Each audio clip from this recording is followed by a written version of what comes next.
দেখুন, একটা নির্বাচনে অনেকেই টিকিট চাইতে পারে। আমি আপনাদের বলি, একটা নির্বাচনে 10 জন একটা দলের হয়ে টিকিট চাইতেই পারে, কিন্তু দল ঠিক করে কাকে টিকিট দেবে আর কাকে টিকিট দেবে না।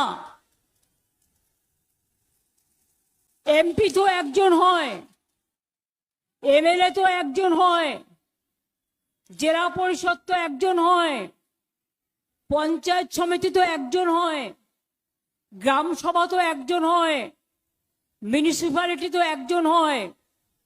কেউ চাইতেই পারে, চাইতে পারাটা কোনো অপরাধ নয়। আরে ভাই, তোমরা আমাকে কথা বলতে দেবে না? আমি চলে যাব। একে তো গরম, তারপরে আবার মাথা গরম। ঢোকালাম, তার মধ্যে আবার আমি আপনাদের যেটা বলি যে যে কেউ টিকিট চাইতে পারে, কিন্তু ফাইনালি যে টিকিট পায় সেই কিন্তু দলের প্রার্থী, অন্য কেউ নয়। আর কাউকে ভোট দেবেন? যদি কেউ টাকা দিয়ে বলে এখানে কেউ আমার কাছে টিকিট চেয়েছিল, সেটা সত্যি, আমি সেটাকে অসম্মান করি না,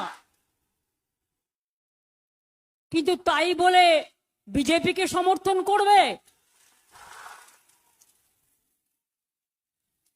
টাকা আছে, গুন্ডামি মস্তানি। আমি পরিষ্কার বলে যাই, যদি দলে থাকতে হয় তৃণমূলের হয়ে নামো আর বিজেপিকে টাকা দেয়া বন্ধ করো। আর যদি দলে না থাকতে চাও, কোনো অসুবিধে নয়, বিজেপি করলে আর আমার মিটিংয়েও তুমি আসোনি, তোমাকে আমি তাড়িয়ে দেবো। তুমি যে কোনো দল করতে পারো,